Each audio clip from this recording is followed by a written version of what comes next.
Welcome to the 5-8, where we discuss each of the week's 5 most fucked up topics for 8 minutes.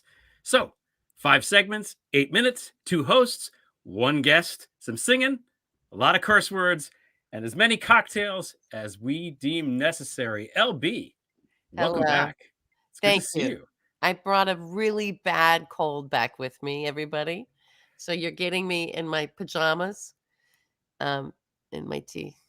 I What are you was drinking? actually this is how scrambled my brain is. Yeah. I was talking to you on the phone and I'm like, "Oh man, she's sick. I hope I don't get sick." And then Yeah. I remember that you're like 3,000 miles away from me and that germs Yeah. don't travel I'm gonna over try the to air. mute if I get into a coughing fit. I'm gonna try not to make you laugh. I'm gonna try not to make you Oh my laugh. goodness. I'm so sorry, everybody. But I'm here. Why am I here sick? Because I wasn't here last week. Um, but here I am. Well, And we'll talk about all that. I've got some little show and tell for you guys from yeah, DC. Yeah, that's gonna be exciting. I It's know. good to have you back. It I- was very strange to do the top of the show by yeah. myself. Was yeah, I don't think I'm going to do that again. Okay. Uh, I'm not going to make that mistake again. But Yeah. it's very nice to have you back, and I know it was a rough week for you, but you know Thanks. it's Yeah. nice to see you even in your impaired, Oh my god. sickly, infirm condition. It's so pathetic. I can't even. So, but here we are. Yeah, All let's right. go. We got a good guest. Let's get to him. Let's Let's get move to this our guest. along. I'm going right for the 8 minutes here. Here Okay, we let's go. do Okay. it. First one, glory to Ukraine. Slava Ukraine. That's right. Yeah. That's right. Are we on? Yeah. Glory to Ukraine. Number one, today, this very day, is the 1 year anniversary of Putin's illegal, ill fated, and just cruel, awful invasion of Yeah. Ukraine. He thought, I think we want to review now.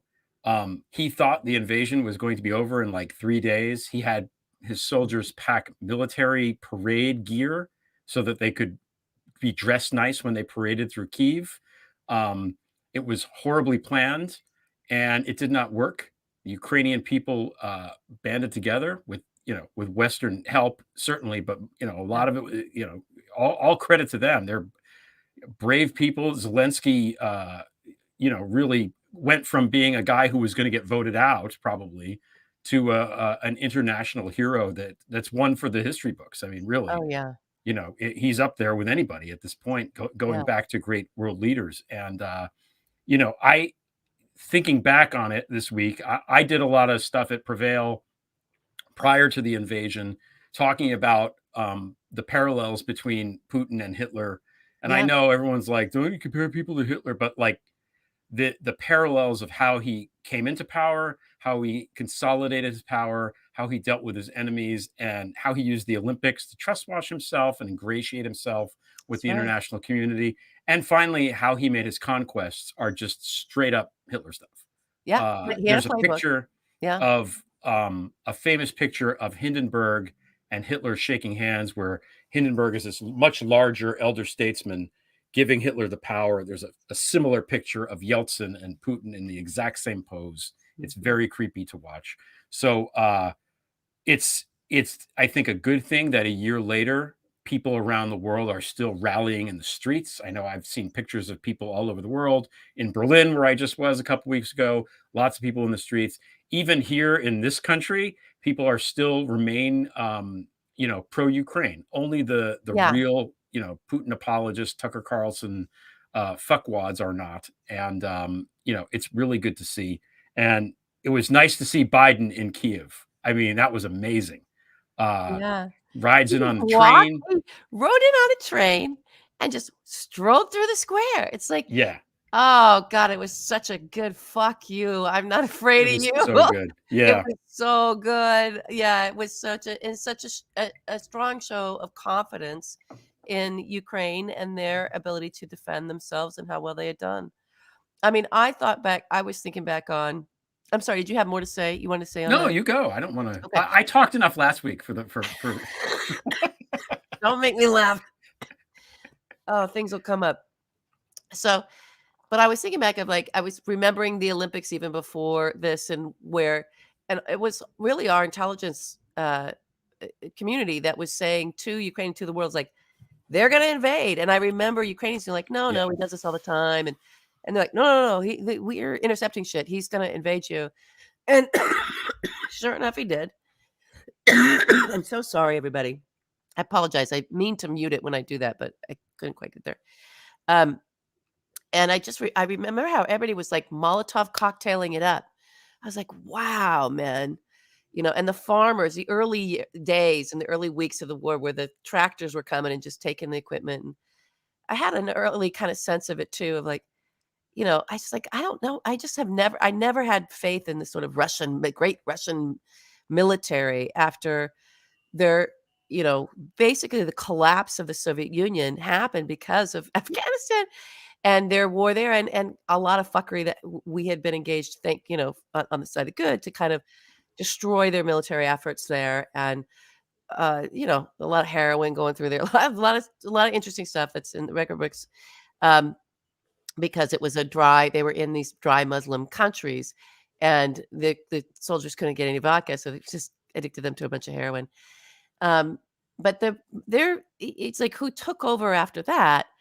It ways. It took a decade or so, but 15, 18 years. Then you have this guy Putin coming in. It's not like Yeltsin was beefing up the military or putting money back into it. There's very clear signs you had, uh, a mafia state coming in there pretty quickly at the collapse of the Soviet Union, taking over the Kremlin, and all they're going to do is loot.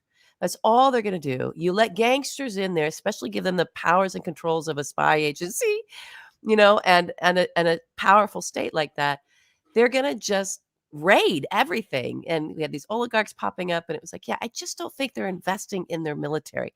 I could never conceive that when they're, sort of pillaging all the rest of the natural resources of the nation, to put it into the pockets of just a very small handful of people who eventually Putin had control over, in time. So it wasn't surprising that the military that just fell apart.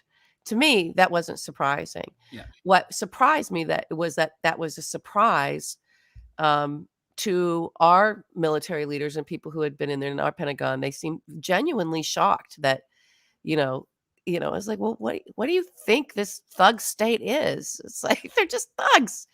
They're really good at trafficking women and having strippers. I mean, but they're not. It's not like and putting money in their pockets. It's not like they're going to be good at actual military command and reinvesting in their people. I mean, this is just not. It's not that kind of country. It's a gross country. I'm sorry. It's a disgusting nation now, and it has been for quite a while. And the war crimes, the way that it's not getting reported about the war crimes enough really bothers me. And I hope that what Putin's military has been doing and his Wagner groups and all these other the Chechens, all these other ragtag of thieves and gang rapists can get exposed more in our media and more in the global media so that people can really understand. Because I did hear stuff. I was in DC. I ended up having to catch an Uber rider, and just out of nowhere, the guy starts talking about Ukraine, and he's like, why are we spending all this money over there? There is that talking point coming from the GOP, from these Kremlin Putin apologists, uh, seeping its way into the discourse for just the average person kind of watching the news, to have them sitting there and doubting the purpose of our support of this war, how much money is actually being spent as opposed to what our resources are left. We've plenty of resources left for our nation to do what needs to be done. But they're grabbing onto that idea of, why are we bothering over there? We can't afford this. And I feel like there needs to be a much more concerted effort of continuing to reiterate why we're there, what the stakes are. And we're not really there. We're just supporting our friends, why we're supporting our friends, that it is democracy on the line, that this man, we're not just blowing smoke up everybody's ass saying he wants to reestablish this Soviet empire or the Russian empire, the Tsarist empire. And that means more nations falling under this guy's war crime regime. Yeah. So, just We've spent $30 billion so far in yeah, Ukraine. We spent 2.4 trillion in Afghanistan and 787 billion in Iraq and Yeah. got nothing really out of either one of those things. Yeah. If we double it, $60 billion to take out like the hostile foreign power who's been our military enemy since the end of Yeah. World War II, Yeah. that's a pretty damn good investment. If we're And taking who out, very recently yeah, attacked our democratic processes here. yeah, here in England and all these places. I Yeah. mean, there's a reason why it's been so easy to assemble NATO, which we have to credit Joe Biden for doing, Yeah. because Trump tried to break it down. And just to wrap up this segment, it is a profile in courage for Biden to have gone to Kyiv, yes, but I don't know. It also took a lot of courage for Trump to walk into a McDonald's and give out hats in Ohio. Oh, yeah, Um, I know. let's give credit where it's due. Oh, the Credit where it's bravery. due. He had to The go. He had to courage. leave Florida. I don't know. It's He had to crazy. leave Florida and get a filet of fish somewhere else. It's rough. Okay. Second topic. Second topic. Second topic. Too late sick take. You Oh, are sick. I don't know what you're oh going to my talk about. god. So Okay. let's hear what this is. So I'm not paying attention to anything really in the news because I'm just out of it, right? I've just been coughing and horrible and horrible. And this trial is on. It's on the news. And I caught it yesterday. I'm like, "What is this? What is this?" I was not aware of this Murdoch trial. I don't know if anybody knows what I'm talking about. It seems like people are really aware of it. This guy he's like a legacy attorney family of prosecutors and political whatever, whatever in South Carolina. And he apparently he's on trial for the murder of his wife and his young son. And I'm like, what is this? So I'm like watching it and it's so Dixie. I can't even. It's like he's in there and there's like all this like revelatory testimony that he gives yesterday that no one had heard before, that he actually was at the crime scene where where the wife and son were murdered. He had said all the way up until this time that he took the stand. He took the stand in his own defense, and which is so tricky, right? But I think he's going to get off. I got to tell you, again, I know nothing about this. I'm coming in and I'm learning. So this is my too late sick take. Okay. So the guy, it turns out he's a financial criminal. He's been stealing money from his clients for a while and out from his business partners, his law firm partners, to the tune of millions of dollars. This is South Carolina.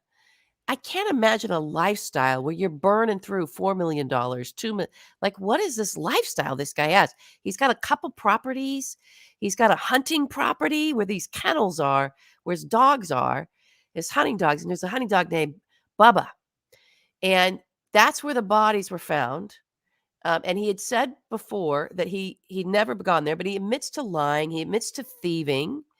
His son that was shot and killed, his young son, I guess a year and a half before he was killed or somewhere in there, he had a drunken boat accident where he was blasted out of his mind at 19 years old and drove a boatload of other sort of young adults and teenagers right into a bridge, even though they were all going, let us off, right? And he's like, it's my boat, and crashes it and kills an innocent girl, like on her birthday or some craziness like that, or he's arrested on her birthday, I don't know. So there was this big scandal around this legacy family, the Murdochs, because this great grandson of like the original guy is up on the, going to face trial for this murder or manslaughter charge for the young woman that he killed in the boat wreck.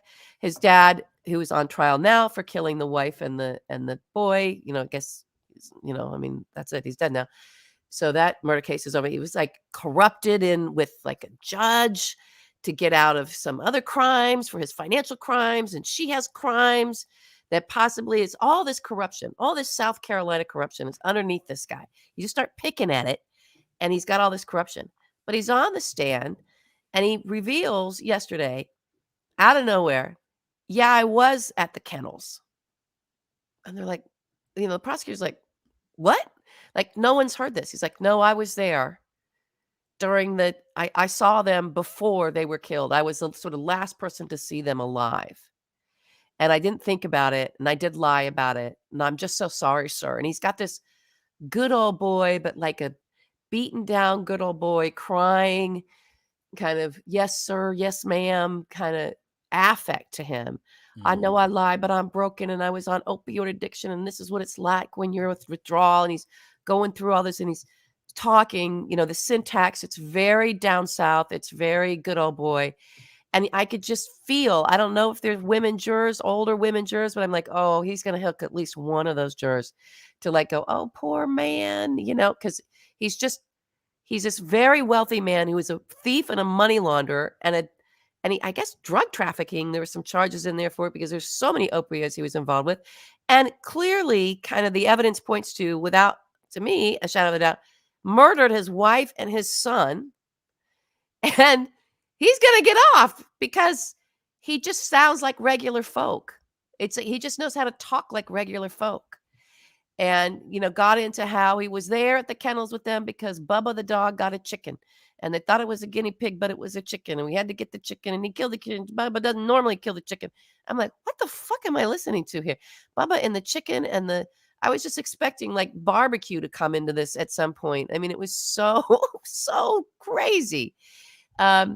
Anyway, it looks like he killed his son. And he tried to have himself killed. This is another little piece of the thing. The guy knew this trial was coming up. He's facing these murder charges. He's going to trial, right? They're going to charge him. This is all happening. And he's got one surviving son who's older. And he goes to some other guy and pays him and says, you're going to shoot me. And so he wanted an assisted suicide, but not a suicide. He's like, you're going to shoot me and kill me. And so that my only living son can have my insurance policy. And so this guy shoots him, but he doesn't kill him. And so he wakes up and he's like, I'm not dead. Oh, no. And now he has to explain that crime, right? Of like trying to kill himself. But he's weaving it into this story of like, this just proves that I wouldn't kill my wife and my son. I would never harm them before I harm myself. I tried to harm myself.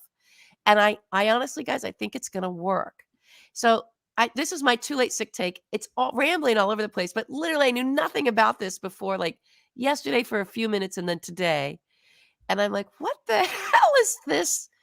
What is this case? And then there was a housekeeper who slipped and fell and died, randomly died on his property. And he convinced her sons to sue him because the insurance, he would handle the insurance claim and they'd get insurance from this. But he kept that money. That was like a $4 million payout. They didn't even know there was a payout. This poor woman's sons, right? I don't remember her name, Gloria something, Gonzalez or something. Poor Gloria, she bit it. Everyone, there's so many dead bodies around this guy, you can't even keep track. And he's going to get off for all of it. And the fraud and like the whole thing. It's crazy. This is a real thing that this sounds like Yellowstone meets Ozark meets Better Call Saul set in South Carolina, but also that's exactly what it is. It's really just the worst country song cycle of all time. Yes, is what it is. This is, I mean, some country musician has to just be like, this is fodder for songwriting for the next 20 years of my career. It's a different kind of country. This isn't Nashville country music. This isn't even Texas country music. This is like the weird. This is banjo. This guy is pulling every trope out. And I'm telling you, the way he talks, if you just listen to him talk, it's just this sort of mumble jumble syntax I don't think it's his. It's not lawyerly. It's not educated. He's playing this card and doing it so well. It's so psychopathic. It's frightening, right? But it's going to work. Mark my word. I'm making a call right now. This is my call. I think he's going to get off. Oh my God. A rich white guy is going to get off. What a hot take. What a hot take. All right. What are the odds? So anyway, I just want to do that because that's the only thing I paid attention to in the last 5 days. And I was fascinated by it. I was fascinated. Okay. Thank you for filling me in. Now I know that I'm not going to, every time like the name came up, I thought it was like some hockey player. I wasn't sure what it was. No, it's a very strange in the trending. So yeah. Yeah. Hey, we have our guest, but before we bring him in, we have a quick word from our sponsor. We have a sponsor. Yeah, we do. Have you been caught breaking the law? Are you looking at serious prison time? Are you considering fleeing the country to get a jump on the feds? Don't go to a criminal attorney or to Costa Rica. Go to Congress.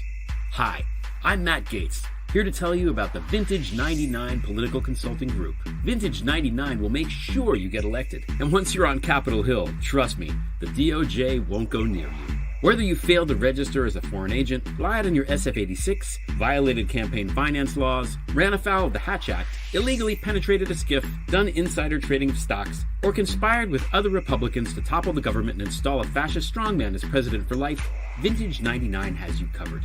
Seriously, guys, did you know that the longest-serving Republican Speaker of the House was a serial pedophile? It's true. And don't even get me started on the skeletons in Jim Jordan's shower. Give Vintage 99 a call today. They accept Euro, crypto, and Venmo. Remember, I'm not just a spokesman for Vintage 99, I'm also a client. And now, back to the show.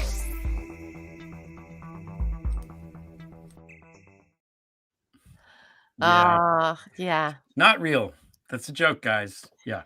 I mean, it is real. But really real. Don't take us seriously ever. It's not really real. Okay. Okay. It's time for our guest. He's been waiting long enough. He's a journalist, one of the founders of Spy Magazine, the best magazine of all time, and the author of Fantasyland and Evil Geniuses. Back on the show, Kurt Andersen. Welcome back. How are you? Andersen. Happy to be back. It's funny when you call me a journalist. I haven't been a journalist in so long. When people say that, I go like, yeah, I guess I was once. But anyway, happy to be back. Does it feel like a past life? Pretty much. And, even when I was ostensibly a journalist, I did everything I could and successfully avoided actually having to do the hard work of like calling strangers and stuff like that. Yeah. So, sure. I meant it as a compliment. I ran a magazine, but again, why I started running magazines is so I could have other people who were actually journalists do the work that I could make them do. Yeah, and then allowed you to write, Yeah, and to be an author, Yes, we are. Where are your books? There's your books behind my head. The other side. There they are. On my shop. Oh my God, you're like taking calls during the show. I'm so sorry. Yeah. So we want to ask you. There's a bunch of things we want to ask you. Yes. So the first thing I want to ask you is about there's this AI thing, this Bing AI, which I got mixed up last week with the Chat GPS or whatever the hell it's called. But it seems like now I guess we can run this thing and have AI. We could be like, write a Kurt Andersen style piece about, whatever, and boom, there it will be. How terrified should we be of this? How terrified are you? What are you thinking? Well, I've thought, in this last book I published, as Evil Geniuses, I talked a lot for the last chunk of it about how AI is going to, do many, many, many jobs that human beings now do, because it will be uneconomical to employ human beings and pay them sufficiently to do them. Well, we see the beginning of that in this complicated white collar piece of work, of copywriting, of basic journalism, of all kinds of writing that it can do okay, right? Well, not quite okay yet, because it makes stuff up and can't tell the difference between lies and truth. Right. It's not a very human thing. I think it proves the AI is kind of sentient, that it's making stuff up and doesn't know when it's lying. But no, I don't think it's, to me, it's whoa, it's that. It's like, whoa, AI is look this, but it's still a stunt. I think it's not about to. They're not about to take over.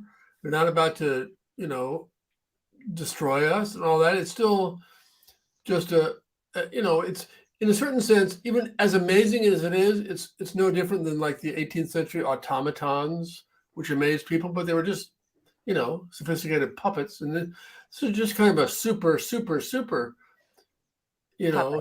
puppet. I realized today, I was thinking about, the infinite monkeys theorem. You put enough monkeys. Oh, the monkeys writing Shakespeare. Yeah.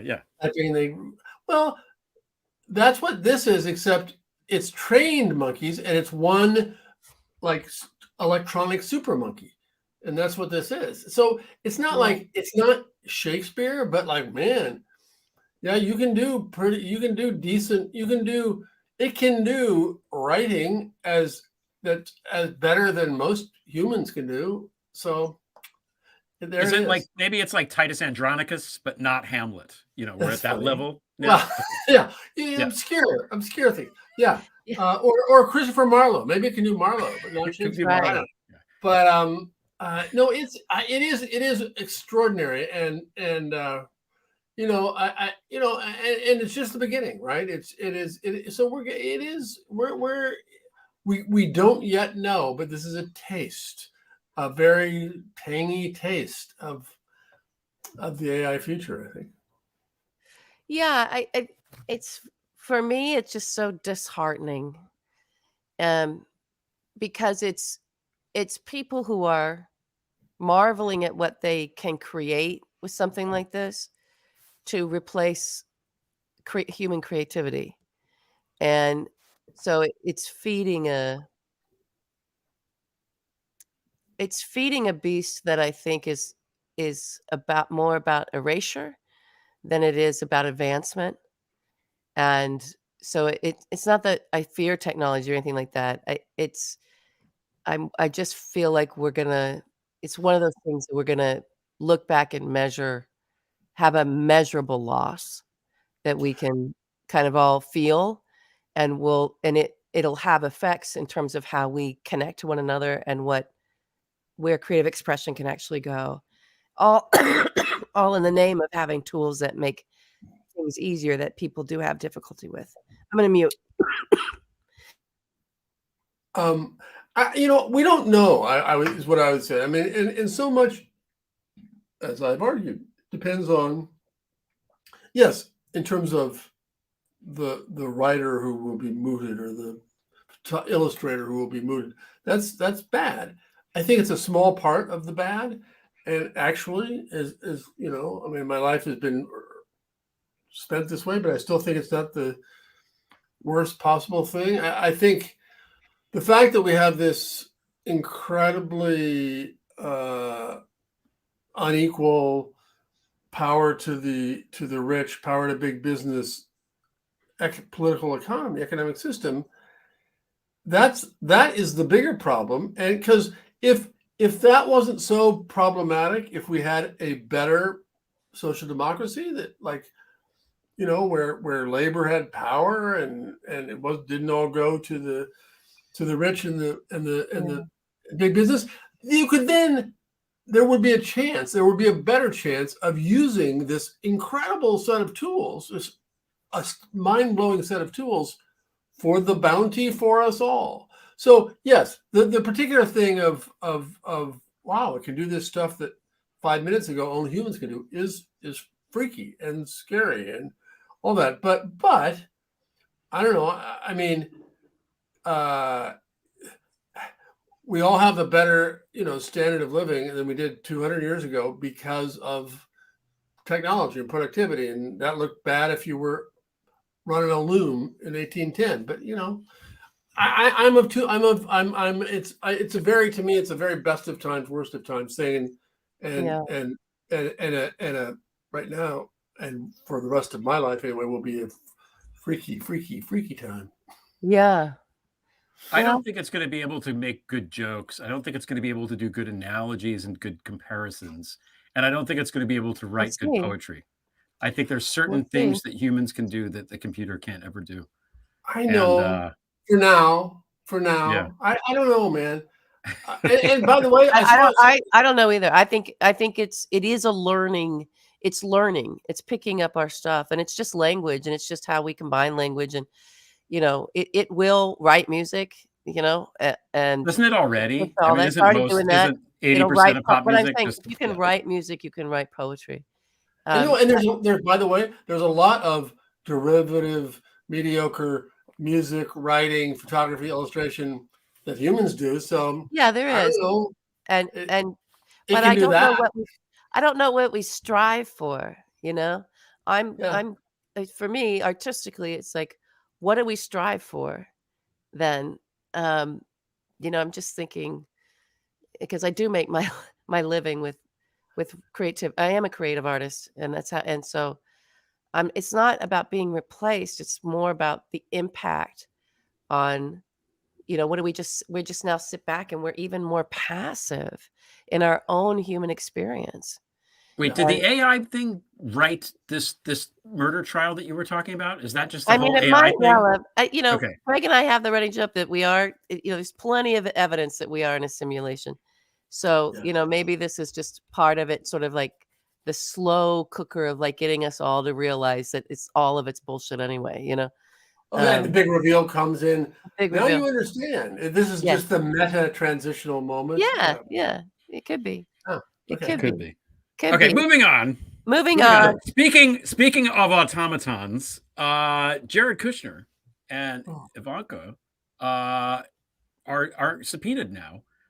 It seems like Jack Smith, whose name was obviously invented by this Bing AI, yes, or maybe just a bad writer who didn't get to that level yet. There's a lot of hacks in subpoenaing the people. simulation. There's a lot of hack writing. A lot of hacks. There's a lot of hacks everywhere. My God. Yeah, it's Marvel Comics universe kind of. Yeah.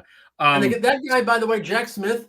I mean, bless him, and I hope he does the Lord's work here. But he looks. He's like, you would cast that guy, that like kind of stern mullah, handsomer Paul Giamatti looking guy, as in that role. It's kind of crazy. Exactly. Yeah. Yeah, I think that Bing is already in control. Is what has anybody actually seen him? Is he even back from Belgium? Do we even know that he exists? Maybe he is an AI. I don't know. I don't know. I haven't heard him talk. Is anyone? I don't know. He's American. What do you make of all this, Kurt? AI. Yeah, right. Exactly. What do you make of all the subpoenas of these people? Oh, it just makes me happy. I mean, I knew and worked with and sold a little business to Jared Kushner years ago. So I have a special interest in him, and again, they are in this not simulation, this pretty good novel that in which they are characters. They're not gonna they're gonna do whatever they need to do to spend the next 4 years of their life as they want to spend it, which isn't going to prison, for instance, or standing by dad, or whatever it takes. I mean, it's going to be really interesting. Yeah, I would love to be on the inside of it, because talk about Shakespearean. I think it's good. I think we're going to see some massive sort of slicing and dicing here. It's going to be great. And Ivanka, was really around at what seemed to be important moments with her father on January 6th, right? In the Oval Office when he was or wasn't, taking calls from Pence and other people. But backstage when he was saying, "Oh no, let him in with their weapons." All this consequential moments where it won't be secondhand if he said this stuff in front of her, or and so I don't think she's gonna to the degree she's gonna save her own ass. Let's be clear about Ivanka. Both Come on. of them. Yes, indeed. Yeah. Indeed. Yeah. This always felt, even from the very beginning, when I started paying attention to this, it felt like, just like in the pilot of Breaking Bad, you knew at some point that Walter White and Hank were on a collision course, right? Because he's the drug dealer and he's the DEA guy. You knew that it was going to a collision where Ivanka was going to have to decide between her father and her husband. And I feel like maybe this is hastening to that point. I can't ever get my hopes up, but father and herself. That's what I say. Yeah, I think it's her and herself. It's her. These two. Oh, that's not a choice. She chooses herself. These two 20 times out of 10. I mean, no, and if it was just like Daddy versus Jared, I mean, probably Jared, just because there's a lot of money. There's I don't know for lots of reasons, but no. I mean, basically, it's Ivanka's going to get out of this okay, Yeah, she is. I agree. As long as Kushner goes away and Trump goes away, I'm kind of okay with that, I have to say. I don't think, Trump may, in some sense, go away, be convicted of something. Whether he'll go to prison, that's a whole other question. Yeah. And I don't need him personally, viscerally, to go to prison. I mean, I wouldn't mind it, but I don't care. I just want him to be convicted of things. You just want the bullshit to stop, like for me, it's like, I just want the bullshit to stop. Yes. Yeah.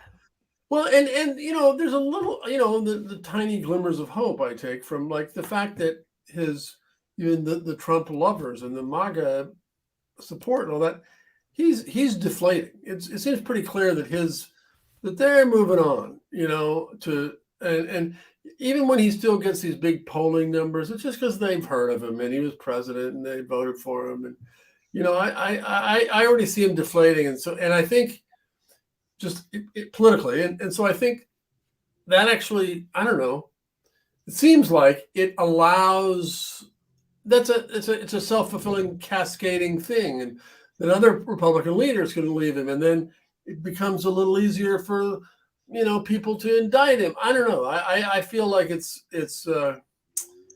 happening. It's like what Hemingway said about people going bankrupt. It's gradual until it's sudden, and I think I'm hopeful that we're gonna, by the end of 2023 we're gonna see Donald Trump indicted for serious crimes. That would be great. That's it. Yeah. We heard it here first. Wait, now before we move on from this topic, you threw it out there. You had some business with Jared Kushner, so I did. We have to ask, like, have you been in a room with him? You've talked to him? Is he a chat AI bot guy? I mean, he seems like really it's funny. He's very robotic. Well, he and his wife, I've never met her, but I've been in a room with her. They are like replicants, they are. I mean, just physically like replicants, and he's not like, I don't know. I mean, we're all like ChatGPT. I mean, he's not stupid. Really? I have him as the dumbest. I think he's dumber than Junior. I really do. No. Well, I don't know that he's dumber than Eric, but he's definitely dumber than Junior. He's not that dumb, in my experience. They're all pathetic in their various ways. Yeah. And they're all, but not dumb, just not impressive, I would say. But certainly carries himself and acts as if he has forever immunity. What was that? Wasn't there a show, you guys, where it was like, I've got forever immunity or something? He just doesn't, he literally doesn't care. It doesn't matter. I'll take $2 billion from the Saudis. Oh, here's some of our intelligence product. Yep. You know what? That guy that you're looking to get, he's in the embassy right now. You might want to kill him. You know what? No, we're not going to help out with the pandemic. Forget it. We're not even doing the transition. I'm going to do my own thing over here. Oh, you know what? All that PPE, that's ours. That belongs to us. You guys are on your own. Democrats are on, the Dem states are on their own.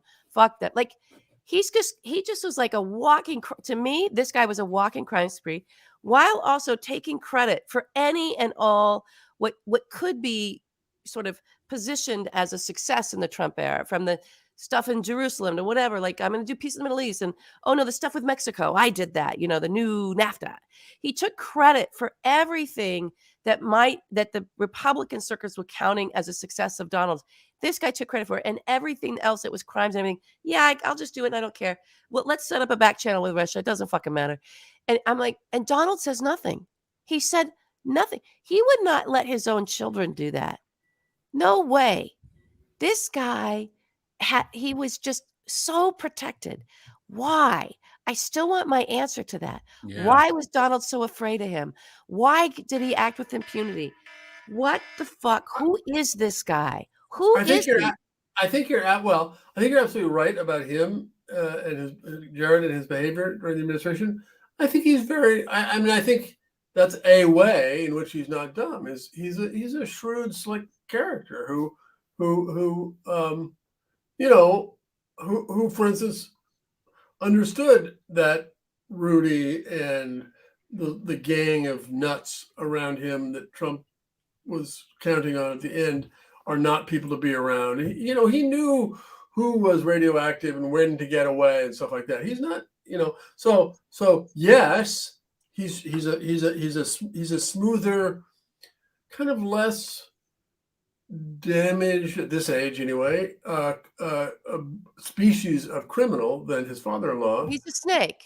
Yeah. It's basically what you're Sure. But snakes know what they can get away with. They know that they're loaded with venom, or that they can squeeze shit. They'll like, what does he know about himself that he knew he was untouchable? maybe. I don't think so, though. I think he's just. You don't think he thinks he's untouchable? Well, I mean, yeah, no, I think he thought he's untouchable. No, I don't think they think that. I think he has an affect of being, I am, a young master of the universe, which comes across as I'm untouchable. But I think we can make that boy whimper. All right. I think. Well, to me, then he's dumb. If he doesn't have some ultimate card to play that gives him leverage over everybody to where he feels like he's free as a bird to do whatever he wants, including fucking espionage, then if all that was true, like, why didn't he keep his father out of prison? Well, that was younger, right? Yeah, he was 20. Yeah. That was younger. Did you read his book at all? Did you read any part of his book? God. Every page? No, I haven't. No. I just read the free sample on Amazon, and I recommend reading it just for laughs and to circle back to the chat, to the Bing AI writing style. He clearly wrote it himself. He wrote it himself. I published this little piece a couple of years ago about my business association with him, and because I had, and my partner had all these emails exchanges we had with him, and just the craven, brazen, no, we'll get you that deal. I'm working on something else. Just like it's funny to read in retrospect, given what he's become, because it was when he was running the New York Observer and was buying this little online thing we started, but his big talk and his big our partner in that was Barry Diller, the famous mogul, right? And as he said in these emails, the only reason he was doing this was so he could get close to Barry and impress him. He was pathetically frank about his wish, why he was there. I don't know. So maybe between then and coming to the White House, he developed some untouchability shield and dirt on the whomever the powers that be. I don't think so. I think he's just he's a kid. He's a rich kid. I mean that's how he impressed me. Just he's a rich kid who is as we say about rich kids and kids, entitled. He's a nepo baby, is what you're saying. Yeah. I mean, no, he's a super nepo baby. She's super nepo baby. Super nepo baby. That's his superpower. Yeah. I want to ask you one more question before we get to the more the timed topics, if you don't mind, because you wrote it for people that didn't read Evil Geniuses. Everybody should read both of these books. Fantasyland and Evil Geniuses are great. My father, rest his soul, read Fantasyland twice, by the way. Twice he read it. And he was like a Republican guy, and I was very, very impressed with this. So you should take that as a high compliment. Okay, so you write a lot in Evil Geniuses about kind of the capture and the way that these titular eponymous evil geniuses try to roll back the clock before FDR and really now before TR.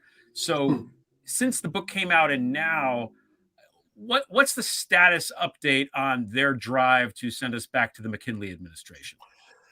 Well, I think they're not doing well, actually. I would say, it's funny about both of these books. Fantasyland is proceeding apace and claiming more parts of the American and world culture. Evil Geniuses in the United States they're not. I think they're a little bit on the ropes. Because as I explained talk about in the book, they were, among other things, in charge of the Republican Party for the last 4 decades, and using that as one of the vehicles with which they did this hijacking of our system. But in the last 10 years, even though they are still write all the checks for that, they don't control it anymore the way they did. There's Mitch McConnell and I don't know who else. I mean, the wingnuts have taken over or have taken the steering wheel a bit, and so this tension hasn't come. It hasn't blown up yet, but this tension between the evil genius, rich guy, big business elite, and the actual Republican Party, such as it is, and more of the Republican senators and God knows Congress people. Though it's not those guys, and so they're like trying to have it both ways. And of course, they're constantly changing the subject, the Republican Party, to critical race theory and trans Culture wars. Yeah. stuff, and all these things that have nothing to do with anything that hurt anybody else. So they don't really have to deal with, okay, what are we going to do? What are we going to have to do about, for instance, the lack of regulation of freight train companies that blow up your town? No, let's not talk about that. Let's just talk about how Pete Buttigieg is gay and he's in charge of this. So you would think at some point the fact that they have become the working class party, and the fact that the money and until recently the control of the party were the people who have spent their entire careers, but certainly the last 40 or 50 years, crushing unions and crushing the working man, that would be a contradiction. So I think it's tough for them, and they are so far we haven't really seen that. So far we haven't really seen they're still able to do the blue smoke and mirrors of, look at these things you're pissed off about, people that have nothing to do with your actual life, while we keep lowering our capital gains and deregulating ourselves. Can that last forever? I think the internal contradiction is getting harder and harder, and I think they're worried. And you see the Koch network and Charles Koch's people and pals starting to say, no, we're not. They've been trying to move away from the crazy rabble that are the Frankenstein that controls their party. Yeah. Well, I think that brings up a couple interesting things. So it's, it is, for the crazy rabble, is like a virus growing, because they've woven in and seared into individual voters' identities a common enemy, which is Democrats or wokeness or whatever, right? So that's why I lean in the culture war, because you're then asking someone to step outside of this very important identity they've made for themselves in terms of a voter and see things objectively. That's what we would hope the job of journalism. We would hope that our news media would be on the task of keeping the objective facts front and center for the American people, so that mirror is always there. Like, yes, you don't talk about this train derailment and this toxic spill without also always mentioning this is because the regulations were rolled back.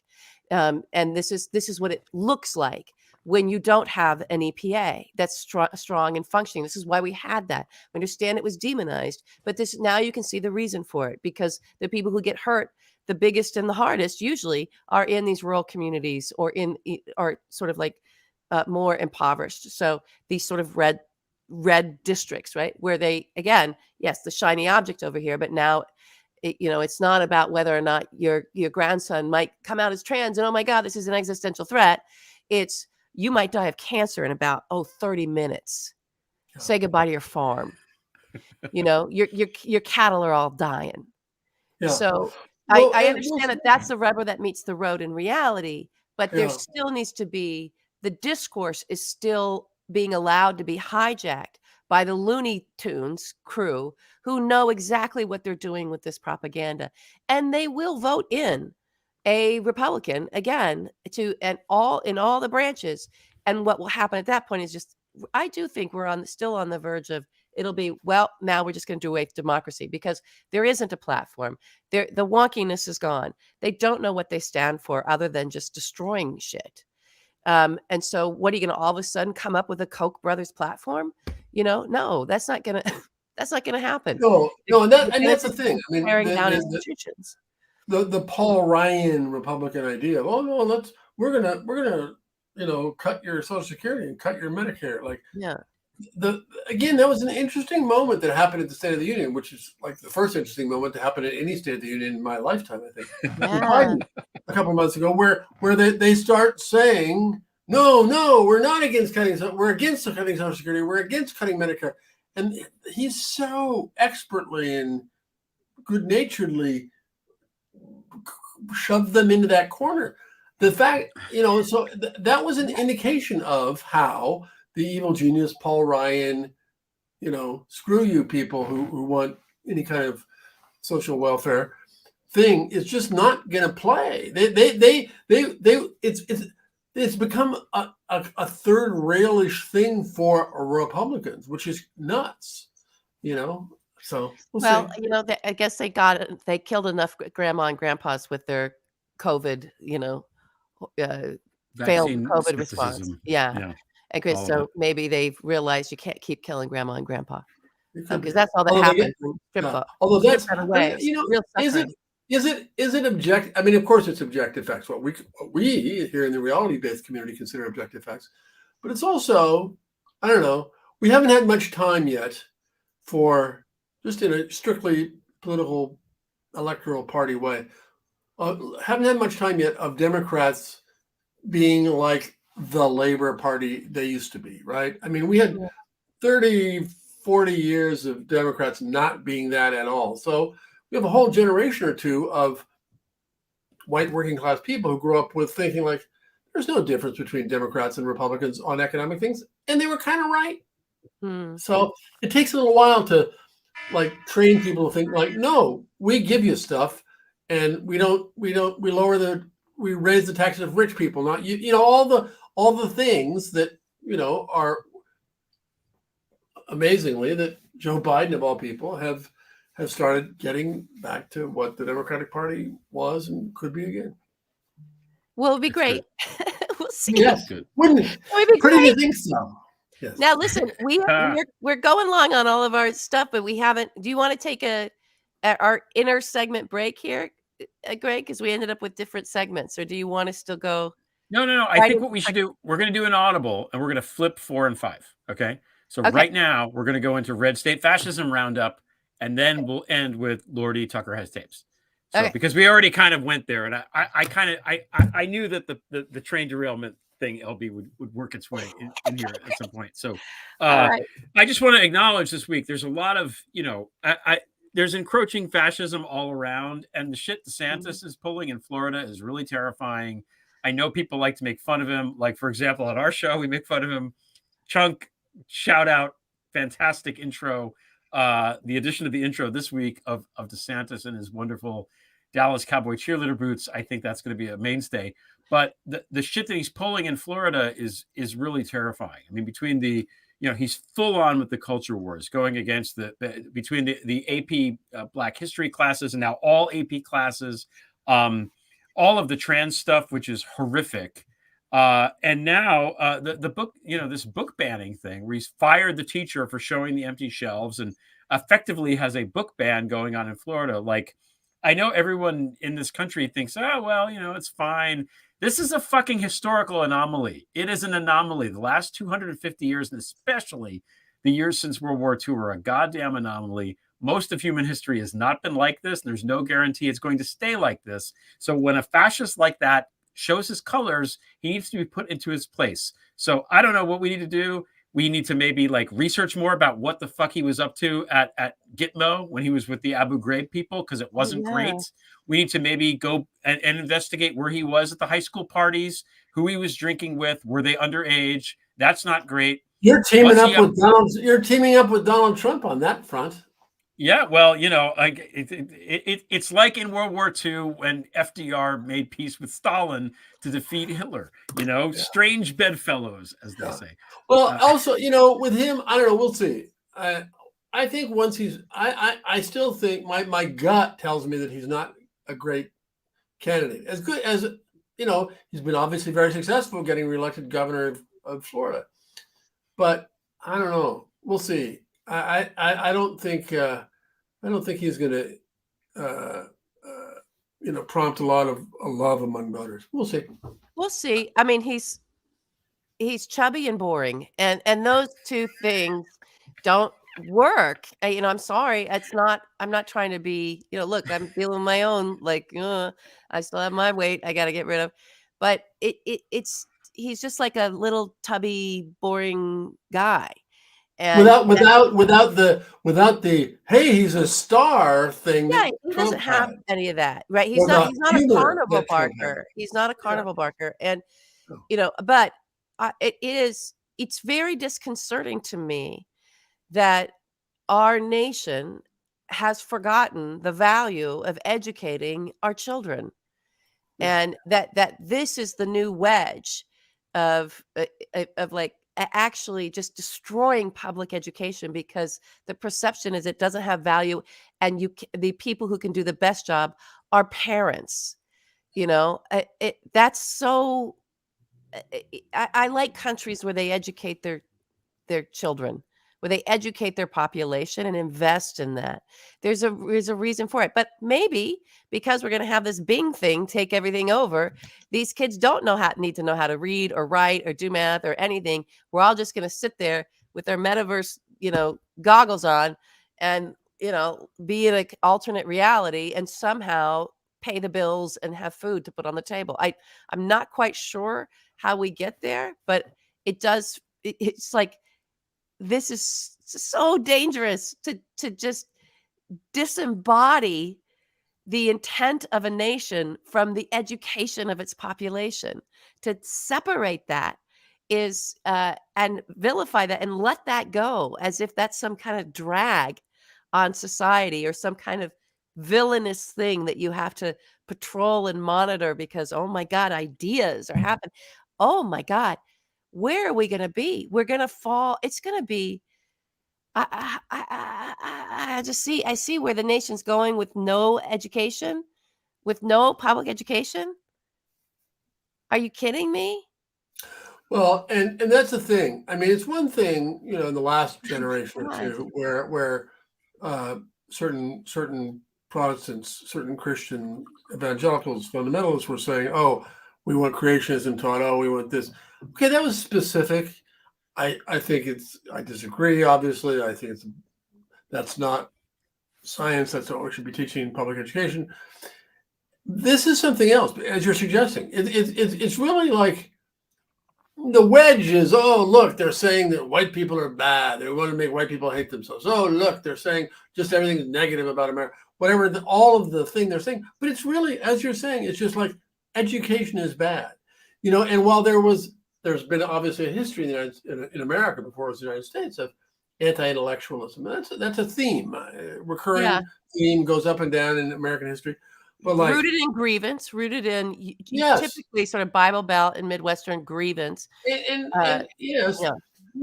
in recent era, but it was always part of the agrarian thing, Yeah. But you had Farmer Thomas Jefferson, an insanely educated slaveholder, who had a different Enlightenment view of things. This is.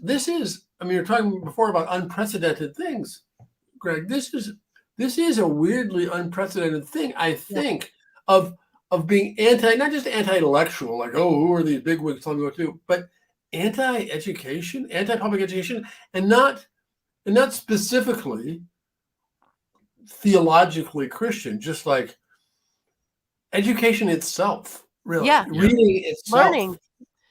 Learning, preparedness. It's yeah. Which, by the way, the business people, the CEOs of the world, all of the people who, among other things, in addition to wanting perhaps more educated citizens for their own sake, want workers who can understand stuff and do the jobs as well as people in Finland or Australia or Canada. Mm-hmm. Yeah. No, it benefits no one except the fascists, because the fascists thrive on stupidity. The fascists are dumb. People that are fascists are fucking dumb. That's just how it is. LB, you mentioned drag. I just want to point out again, all of these horrible pieces of legislation now in Tennessee. They're banning, not just drag shows, but all the trans stuff is really awful. Yeah. And, again, the trans community is a victim of culture wars. It's a vulnerable community, and we need to defend the vulnerable communities in our society. So regardless of whether people, whatever one's personal feelings are about that, transitioning, the fact that the fascists are targeting the trans community should tell you something. They're trying to target the most vulnerable community because they want everybody to get all excited about it and join in. And it's incumbent upon all of us to protect that community. That's it. You know, this is Hitler shit, man. It's just fucking Once Hitler you shit. convince your population, your nation, to vilify members of their citizenry to this degree, to where they should be shot up in clubs or whatnot, that where actual political violence is justified, that there's no coming back from that path. Yeah. No. There's really not. And if we didn't learn that, I don't, again, but how can we learn it? Because there's no education. That's the point. This is the trick. This is okay. Announcements. I sent out stickers. Hopefully people got stickers. Anybody that's above a certain level, I can't remember which one. Kurt needs a sticker. I think it's get stickers. So you have to email Healy Gates, HEALYGATES @yahoo.com if you're a member, and I will send you stickers. Yay! The first batch or the second batch went out, so everybody should have them by now. One batch went as far away as France. Yay! I'm pleased to say. So we will send them anywhere as a thank you for supporting our show. Please get the word out and tell your friends to subscribe, which involves, I think, pressing the button and not doing much else. That would be great. And I think we're supposed to say smash the like button. Oh, we are? That's the thing. Smash the like button, everybody. Are we really supposed to? Are we supposed to do this? Yeah, I guess so. Okay. Also, and I'm not just blowing smoke because he's on the show. Kurt's books are really, really good, and everybody should read both of them, Fantasyland and Evil Geniuses both. Please, if you've not done so, I cannot recommend them highly enough. I can get if you don't want to go back and read back issues of Spy Magazine from 1992, but whatever. Buy the damn books and read them, please. That's what I have to say. Okay, last topic. Wait, LB, do you have announcements? Well, I just had a little. Oh, right, duh. So I was, Kurt, just so you know, people that are listeners of my audio series and also sort of longtime followers and listeners to this know that I have an uncle who was a 35-year plus veteran of the NSA and quite a big shot, actually, quite frankly, and a lovely mentor to me, and just this, like my second dad, my dad's twin brother, and he passed away. So I went to he had a terrible aggressive cancer, and so I just came. That's why I came back from the funeral with his cold. But I also, from my mom, actually, I also accidentally had this in my. I grabbed this mug of his, and I want to share it with everybody. I had it in my backpack because I did the eulogy. I did one of the eulogies, and I was going to bring it out in the eulogy, and I didn't do it because I was doing other things. And I didn't realize I brought this home with me. So I thought, oh my God. And my husband was like, there's a mug in your case. I was like, oh, that's Unk's mug. So one of the projects that he did at the NSA that was a massive project was a declassification project. He headed the declassification group. And just as you can imagine, people write in, citizens write in to the agency all the time, especially the Snowden years and all this, they're writing and going, you better declassify, you better give us this information, really active. Then journalists too, making requests, making FOIA requests, all this stuff. So that all came under him while he was head of declassification. And he declassified Elizabeth Friedman. I've told everybody that, all of this incredible stuff. He didn't do Venona. People have asked me that. That was another project, but he did a lot of big declass stuff. And so because he just has such a great sense of humor, and his team had a great sense of humor. And one of the people on his team took some of the biggest complaints and things, especially from one guy, was really aggressive and every day was constantly complaining about what you give me that information. So they put it all on a mug to commemorate the worst of it. So just things like denizens. This was they would just get emails or letters just saying denizens on it. And I decided to read this. Well, the National Security Agency has a sense of humor. Oh God, yeah. Okay. Though they also have this joke about themselves. They're this is where the extroverts are staring at the other guy's shoes. That's how you know an extrovert in the NSA is staring at the other guy's shoes. That's funny. Yeah. So here's some of the quotes. I can state with great verisimilitude that here This will be made manifest by my appeals. Redactive activity in release documentation to me. Initial argumentation. Due diligence. There's a lot of due diligence. A lot of screaming about diligence. Large white squares with thin black lines. These are the self-appointed labeling. Macrocosmic trend sense. And then greetings. That was another email they got. Just craziness. It's crazy. So I thought I'd share that with you guys. It was Unk's great sense of humor that he brought into that agency and clearly fostered it. I think he might have been the only one with a sense of humor there. I'm not sure. He might have started it all. I'm sure there's plenty of sense of humor in the deep state, don't you think? Yeah. I mean, they're just really, I would say, like, I'm a bureaucrat, everybody. It's just sort of this sense of like, it is a great, big, huge agency, and there's a lot of employees. And so in that sense, it's like any other great, big, huge bureaucratic place, right? It's just human beings doing their jobs. It's just, they're spies. So what are you going to do? It would have also been funny if it was just a plain black mug and it just said like redacted. Redacted. That would work too. But an institutional disinclination to engage in due diligence. This was the one guy who was just screaming about due diligence the whole time. What was the one about there's so many pages and none of it there's words on it? Or something? Yeah, there's like, wait a minute, hundreds of pages long with no context. There you go. That was another complaint. Something is definitely foobarred. Anyway. Oh, it's foobarred. Okay. All right. We got to move it along. That was great. Thank you for sharing that. Yeah. And again, raise a glass to Unk. Yeah. Here's to Unk.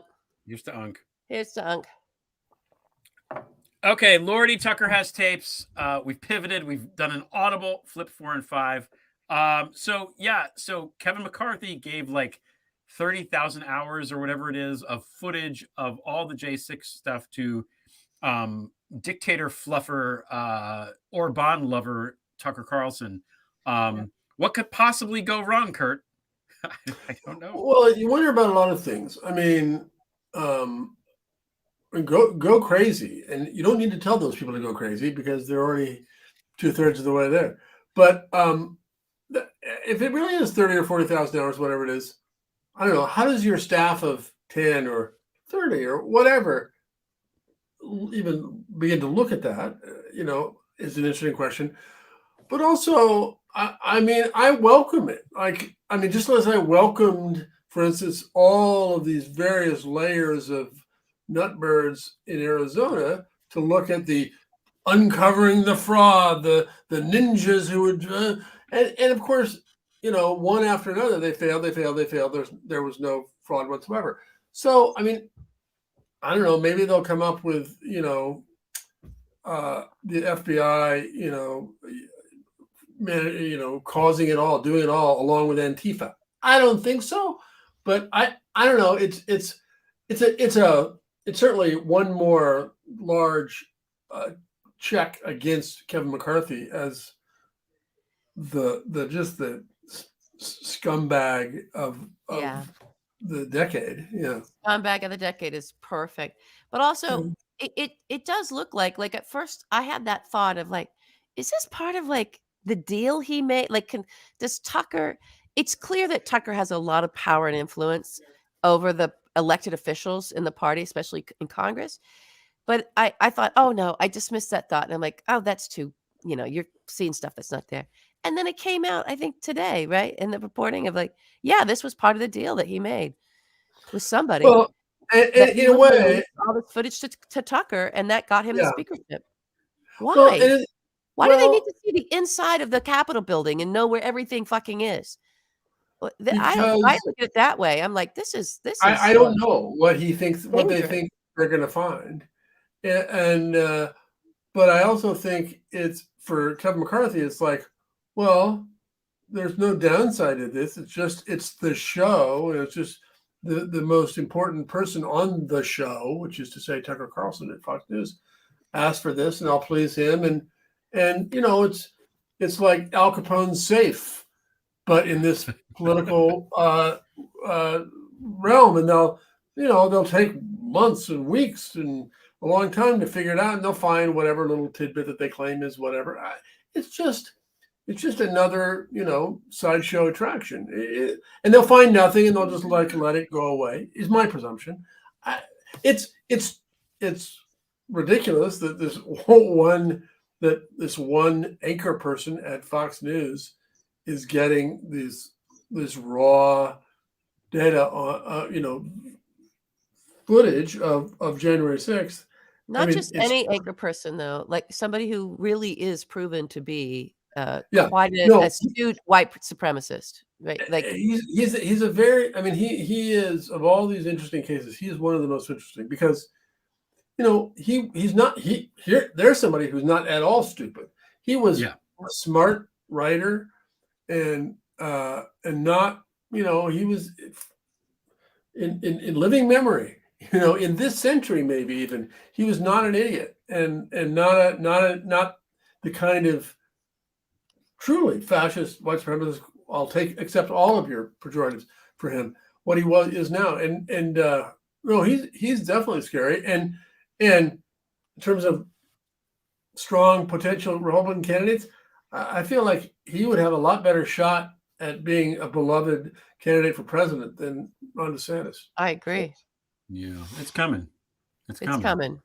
Yeah. I think that they're going to try, obviously, to make some sort of movie that shows that they were all tourists. And that's like taking the hardest core porn you could possibly imagine and editing all the sex out. It's going to be like, would you like to come in for pizza? And then that's the whole movie. It's not possible. Perhaps he'll find a lot of footage of Josh Hawley running. Maybe we'll see more of that. I'd like to see different angles of Josh Hawley running. He seems to have good form. It's almost Gumpian in the way that he runs. I would like to see that. Track training. Kurt, it's a good point about, the staff that Tucker has pouring through this. But I think that, I don't know, maybe I'm being paranoid, but I just feel like this is going to get into the hands of the enemies. I feel like the Kremlin has plenty of people that can pour over these tapes, and that's what's going to happen. I just don't think there's any. I don't know. Maybe I should be scared about that. I've seen people talk about that, but maybe I don't know. That's and again, I'm not saying anything. Vibe, man. You got the right vibe for this night. We needed this vibe so bad. I don't know. Yeah, we needed this vibe. I know. Having for the last 7 years, I try not to turn up the dial to 11 too often because you could have the dial turned up to 11 with, oh my God, and the sky is falling, my hair is on fire all the time, given what we constantly seem on the verge of, which is to say, nothing is trusted, fascist dictatorship, take your pick of dystopian near futures. So I don't know, worried about the Kremlin seeing videos of some sub-basement of the Capitol. I don't know. It's not my biggest fear. I love it. This is good. This is exactly what we need to hear. As Frank Fergluzzi was talking about it, the former counterintelligence FBI guy. So, yeah. I know. So, and guest on our and Glenn Greenwald was taking after him and all the other people on MSNBC and MSNBC for just having these deep state tools as their experts. So, but wait, whatever Glenn Greenwald says, we have to do the opposite. It's like when I moved upstate, right? I live in upstate New York, and when we moved here, I used to get the local paper, and I would read the sort of letters to the editor, and I gleaned there was this one guy who lived here who was such an asshole that I knew that even if I didn't know anything about the local politics, whatever side he was on, I was reliably convinced that I would be on the other side of it because he was so terrible all the time. Yeah. And Greenwald has become, shamefully, because I used to really like his stuff back in the Bush days. He was another one who's smart and a good Tucker Carlson was a very good writer back in the day. Yes. I don't know where LB went. I think she beamed out. I don't know if she. By the way, speaking of Tucker Carlson, my editor on Evil Geniuses used to be his editor back when he was when Tucker was a normal guy, a normal-ish guy. Yeah. Yeah, and he was a normal-ish guy. He was. I remember on Crossfire. He was fine. And kind of and funny and told the truth. For instance, about George W. Bush as governor of Texas executing this mentally challenged woman, for instance. He was not an ideologue or an extremist of it at all. So who knows? Yeah, no, it's very, very strange. And apparently he's very nice to everybody that comes on the show. Like, that's the other thing. He's not, I don't know, he's a very, very interesting character that I can't quite figure out, other than, if you're in Hungary and you're supporting Putin in the war overtly, as he's been doing, that to me is the ultimate litmus test right now, just to bring it full circle to the Ukraine thing. This shirt, Kurt, was given to me by somebody from Ukraine who lives in Dnipro when I was in Berlin 3 weeks ago. So I'm wearing it tonight, and he's okay. Things go on. Business keeps coming, and that's how it is. So yeah, that's the story. I don't know where she went. I think sometimes, you know what it is? It's the weather in California. It's the apocalyptic weather. The blizzard got her? I guess so. I don't know. It was raining. She's like, it's raining. There's a fire.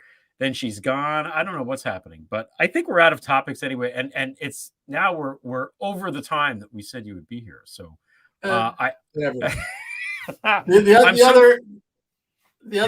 other thing we didn't talk about, but I'm interested in, and maybe there's still yet a decision to come. It's only oral arguments, but the Supreme Court hearing this case about whether the Twitters and Facebooks and Googles of the world can be held responsible for what they do online, and it's a fascinating conversation about what they should do and you how, mean is it about the content, like them being liable for content? Yes, that's on Twitter, for example? Okay. I was trying to avoid saying it's the Section 230 argument, but that's what it is. It's this thing that Congress passed 25, 30 years ago, saying they're not liable for anything that anybody does on any of its sites. Everybody watching this in the chat room knows exactly what that is more than I do or you do, by the way. So it's okay. Anyway, so one of these cases is interesting because it makes what, to my mind, is the legitimate point, whether or not the case is the way you make it, and I don't think the Supreme Court is the place to decide it, but it's one thing that they're not responsible for just stuff that's up there on some, just like the telephone company isn't responsible for phone conversations that happen on the telephone company. However, if you, as YouTube, are sending people down a particular radicalizing rabbit hole, then you're responsible. Your algorithm is doing things, promoting things, that's a different thing than just saying, oh, we're a neutral network. And that has to be saying fixed is too easy. It's a really complicated thing that we've never done and never had to do this. But we, society, Congress, legislators, whomever, have to do this. And so part of my basic thing is, even though everybody's saying, oh my God, if they rule this against this, if they say you can't, the Section 230 is unconstitutional or whatever they say, it would be horrendous. It would be horrendous for a while anyway, but it may be, in my view, the only thing that will possibly prompt our dysfunctional Congress to say, okay, it's a crisis. The economy is collapsing because the internet doesn't work anymore. We've got to address this and fix this, because short of that, I just don't see it happening. We'll see. I remember you when you were on my podcast, we talked about this. Like you were like, we'll go with Josh Hawley. We'll plug our nose and vote with Josh Hawley on the 230 thing. Because the problem with Congress is that there many of them are very old and they just don't get it because they're out of touch with the technology and stuff like that. And my God, if this thing flies, Elon Musk is going to have to take all the Nazis off of Twitter. Whatever will he do? It will be terrible without all the Nazis on the Twitter. I don't know. Yeah. No, I don't. It could be, I guess that the companies will err on the side of caution, I guess, and just strike stuff down. And it will be terrible if it. And that's the problem with a Supreme Court decision. They can either say it's okay or it's not okay, and that's such a stupid, crude, binary way to try to decide something that can't be decided so easily. So on the one hand, it'd be better to keep this and then fix it, while this old method of keeping what has worked more or less and allowed the internet to happen and blah blah blah for the last 30 years. Well, we'll fix it. We'll replace it with this thing. But I just don't see it ever getting properly replaced, as things are now in this country. So we'll see. I'm gonna say right now, I think it's gonna be 5-4. I think it's gonna be weird, and I think Neil Gorsuch is going to he's the one that's gonna write the majority opinion. I'm just gonna predict right now. Is there a betting market? And you don't know what that majority opinion is? No. Whatever it is, Neil Gorsuch is gonna have a very strong opinion. He is the strangest, interesting, occasional outlier in that whole court right now. Yeah. He's the pro psychedelics. Justice.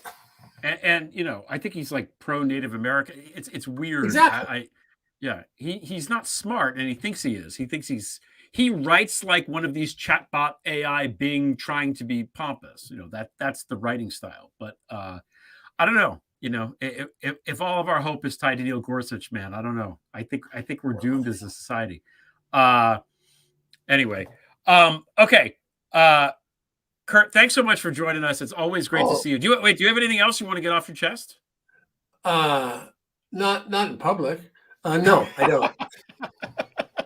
This is a rant show. We're at the end of the show. You can say whatever you want. No, I think I know. I think I've